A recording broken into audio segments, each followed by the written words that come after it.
साथियों सलाम, नमस्ते, सत श्री अकाल और जय भीम जोहार। साथियों इसे ही अड़ंगा कहते हैं, लंगड़ी मारना कहते हैं दोस्तों, या टंटा कहते हैं। देखिए अपने सूबे झारखंड में निकाय चुनाव हो रहा है, लेकिन दूसरे जानिब अगर आप सोचेंगे तो ये टंटा नहीं है, वाजिब हक है और अधिकार है। और आप जानते हैं साथियों, झारखंड कोई आसानी से मिला नहीं, लंबी लड़ाई लड़ी ये लोगों ने। झारखंडी अस्मिता छत्तीसगढ़िया अस्मिता से, उत्तराखंडी अस्मिता से बिल्कुल अलग है।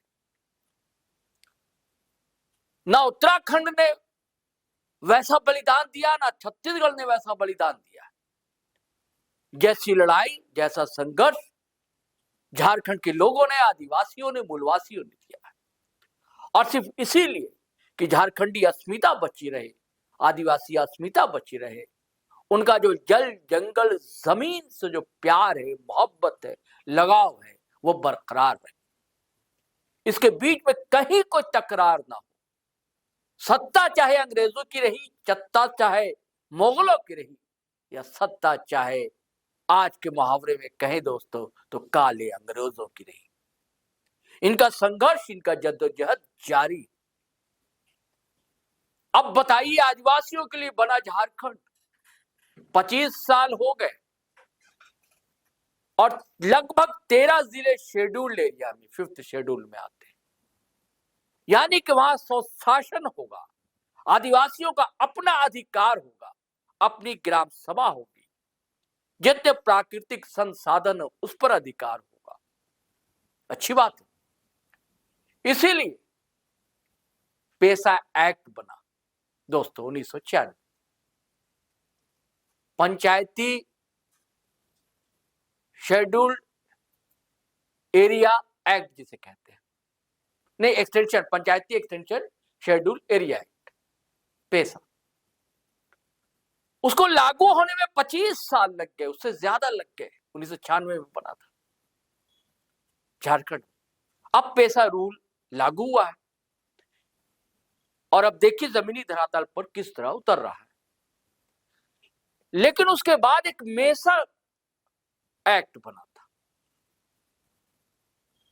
यानी कि municipalities schedule area act, MESA, sorry फिर एक्सटेंशन भूल जा रहा हूं मैं, municipalities extension schedule area act जी।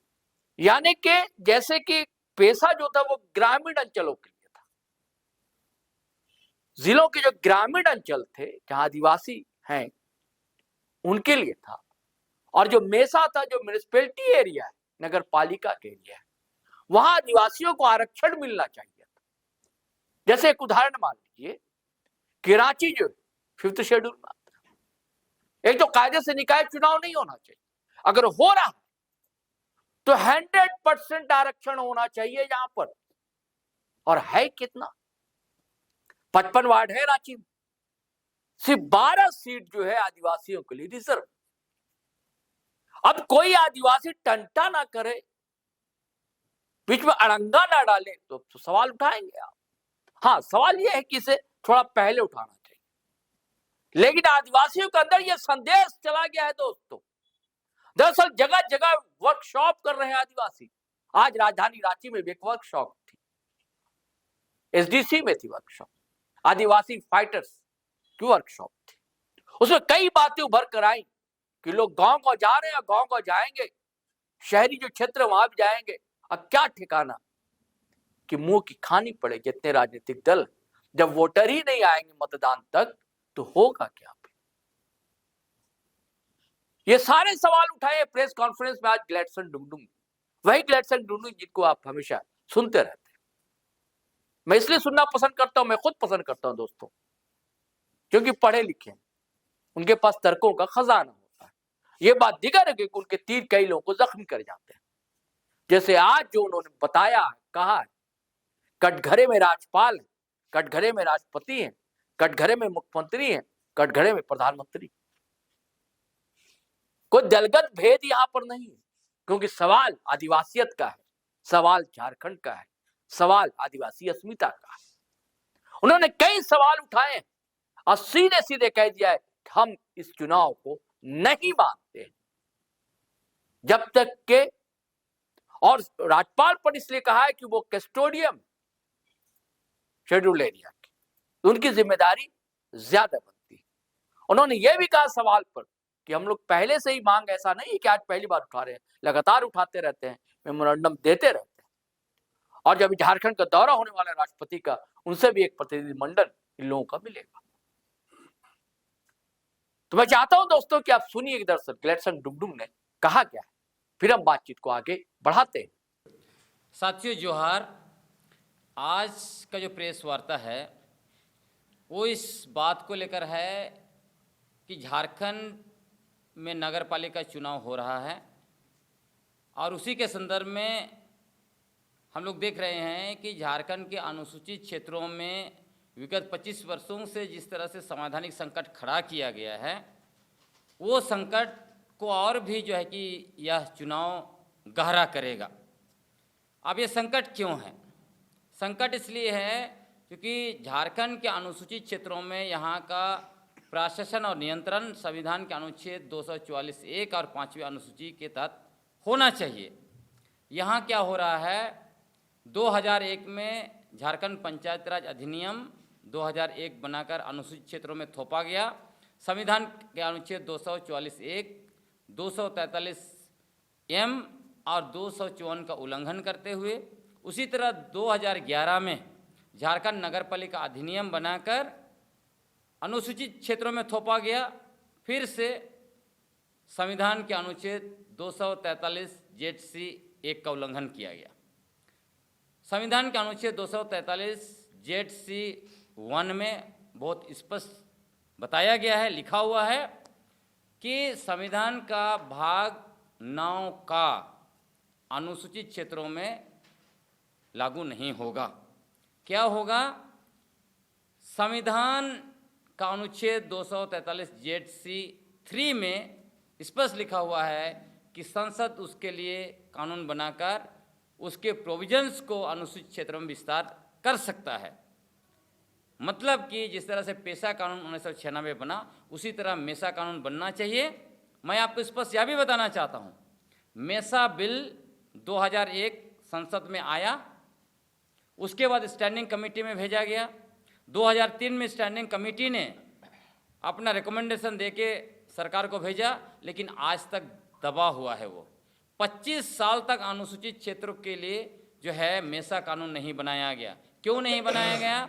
चूँकि स्पष्ट है, पेशा कानून में एकल पद में जिस तरह से 100% आरक्षण है, यहाँ भी एकल पद में 100% आरक्षण देना पड़ेगा और वो 50% से कम नहीं होना चाहिए। इसीलिए इसको जानबूझ के रोका गया, क्योंकि अनुसूचित क्षेत्रों में जो भी टाउन और शहर बनाए गए हैं वहाँ भारी जनसंख्या बाहर से आके बस गई है। अब वही लोग वार्ड सदस्य बन रहे हैं, आने वाले समय में मेयर भी बनेंगे, और इसी को जारी रखने के लिए ऐसा किया गया है। यह आदिवासियों के साथ घोर अन्याय है, संविधान का अवहेलना है। अब इसमें जो है कि राज्य सरकार यह तर्क देगी, ये कहेगी कि माननीय झारखंड हाईकोर्ट ने यह आदेश दिया है, इसलिए हम चुनाव करा रहे हैं। अब हम यह दंग हैं यह सोच के कि जिस माननीय झारखंड हाईकोर्ट ने अनुच्छेद 243 243(ZA) का आधार पर चुनाव का, नगरपालिका चुनाव का आदेश दिया है, वही माननीय झारखंड हाईकोर्ट अनुच्छेद 243(ZC)(1) को क्यों नहीं देख पाया? एक सवाल यह है। दूसरा, क्या माननीय झारखंड सरकार के जो भी महाधिवक्ता वहाँ पे मौजूद थे, उन्होंने इसका विरोध किया, ये कहते हुए कि नगरपालिका अधिनियम, नगरपालिका चुनाव अनुसूचित क्षेत्र में नहीं हो सकता है? तो ये तो सरकार को जवाब देना पड़ेगा। हम लोग सरकार से जवाब चाहते हैं। अब इसमें आप समझ लीजिए इससे क्या हो रहा है कि क्षति क्या हो रही है। एक तो हमारा अनुसूचित क्षेत्र में 100% आरक्षण होना चाहिए। रांची नगर पालिका कहीं आप देख लीजिए ना, 53 सीट है, आदिवासियों के लिए कितना है? 12। अल्पसंख्यक बना दिए गए जानबूझकर, जबकि 100% 53 का 53 आदिवासियों के लिए होना चाहिए। आप देखिए चाईबसा जैसा जगह पे मेयर जो है कि दूसरों को दे दिया गया। तो अनुसूचित क्षेत्रों में अगर यहाँ का संसद, विधायक, मेयर और बाकी प्रतिनिधि गैर आदिवासी बनेंगे तो अनुसूचित क्षेत्र का क्या मतलब रह जाता है? फिर तो धीरे धीरे धीरे हमारा जनसंख्या के आधार पर जो है कि सब कुछ खत्म हो जाएगा, जबकि स्पष्ट है अनुसूचित क्षेत्र जनसंख्या के आधार पर नहीं बना है। आप जो है कि 1874 में शेड्यूल्ड डिस्ट्रिक्ट बना, उसको जो है कि देख लेना चाहिए। इसलिए हमारा मांग किससे है? महामहिम राज्यपाल से, क्योंकि यहाँ के वो संवैधानिक प्रमुख हैं। वो संविधान की 5वीं अनुसूची पैरा 5(1) का उपयोग करते हुए जो उनको शक्ति दी गई है, वो झारखंड पंचायत राज अधिनियम 2001 और झारखंड नगर पालिका अधिनियम 2011 को निरस्त करे। और दूसरा जो है वो उसी संविधान का पैरा 5(2) का उपयोग करते हुए यहाँ के लिए अलग रेगुलेशन बनाए।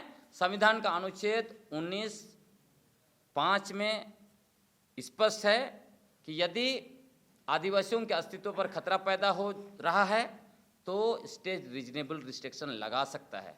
तो हम मांग कर रहे हैं एक कानून बनाइए और अनुसूचित क्षेत्र को फ्रीज कीजिए, तभी हम आदिवासियों की मूल आदिवासी पहचान, हमारा स्वशासन, हमारी जमीन, इलाका और पारंपरिक संसाधन बचेगा। नहीं तो पूरा जो बाहरी जनसंख्या अनुसूचित क्षेत्र में आ रहा है वो हमारा जमीन, इलाका, प्राकृतिक संसाधन सब चीज़ को निगल जा रहा है।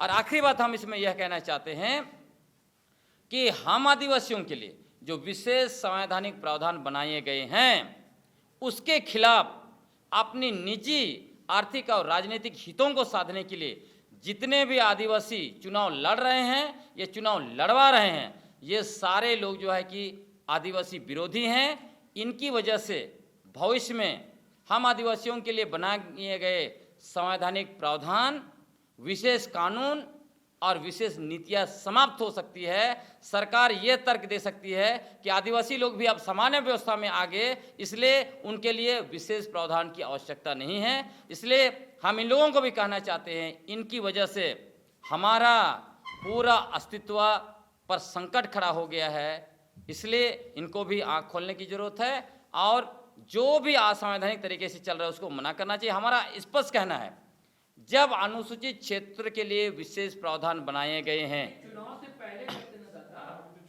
ठीक है, मैं ये कहना चाहता हूं कि देश जो है संविधान से चलता है, तो अनुसूचित क्षेत्रों में जो है यहाँ के लिए संवैधानिक प्रावधान है, उसके अनुसार यहाँ पे शासन व्यवस्था क्यों नहीं चलाया जा रहा है, इसको सरकार को जवाब देना पड़ेगा।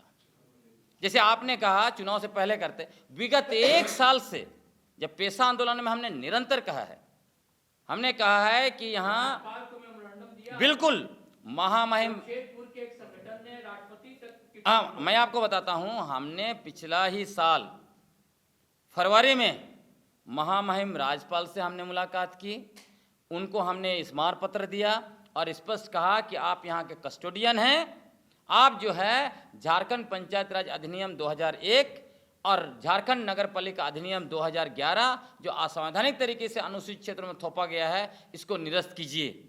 महामहिम राज्यपाल ने हमें कहा कि मेरा राजनीति में 35 साल का अनुभव है, मैं सारा संवैधानिक व्यवस्था को जानता हूं, लेकिन मैं कुछ नहीं करूंगा। इसलिए नहीं करूंगा क्योंकि आदिवासियों ने 28 सीट मुख्यमंत्री हेमंत सोरेन को दिया है, तो आप क्या उनसे उम्मीद करेंगे? लेकिन अभी हम लोग उनके ऊपर प्रेशर डालेंगे, क्योंकि 5 जनवरी 2026 को माननीय राजस्थान हाईकोर्ट ने कहा है कि राज्यपाल के पास पावर है, कोई भी रेगुलेशन चाहे स्टेट का हो सेंटर का हो उसको जो है कि निरस्त कर सकता है, और उनको संविधान की अनुसूची, ये 5वीं अनुसूची पैरा 5(1) में यह अधिकार दिया हुआ। राष्ट्रपति भी आ रही है, फाइटर साहब के जाएंगे वहाँ? बिल्कुल, हम लोग अभी निरंतर इस बात को आवाज उठाएंगे, क्योंकि संविधान है तो संविधान लागू होनी चाहिए।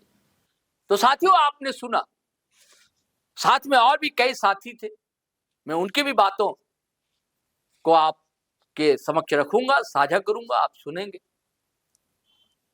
लेकिन सवाल मेरा वही है दोस्तों कि हालांकि ये भी कहावत कहते हैं ना, फारसी कहावत, देर आयद दुरुस्त आयद, देर से आए दुरुस्त आए, लेकिन सवाल उठेंगे और वह मुहावरा लोग जरूर इस्तेमाल करेंगे कि जब सांप चला गया तब लाठी पीटने से क्या फायदा। चलिए साथियों, फिर हम नए वीडियो के साथ हाजिर रहेंगे, लेकिन आपसे गुजारिश है कि अगर आपने हमारा चैनल सब्सक्राइब नहीं किया तो कर लीजिए अब वीडियो हमेशा की तरह धड़ाधड़ फटाफट खटाखट दनादन शेयर कीजिए दबाकर, और लाइक कीजिए, कमेंट कीजिए, और फेसबुक पर भी जरूर आए दोस्तों, अच्छा लगता है। और आपका सहयोग ऐसे ही मिलता रहे। हम 1 करोड़ से ज्यादा व्यूअरशिप का हमारा परिवार है, सब्सक्राइबर 50,000 से अधिक हो गए। ये सब आपका प्यार है, आपका दुलार है। ऐसे प्यार आप बनाए रखें। फेसबुक पर भी आप आए तो हमें अच्छा लगेगा। चलिए चलते हैं। जय हिंद, जय भारत।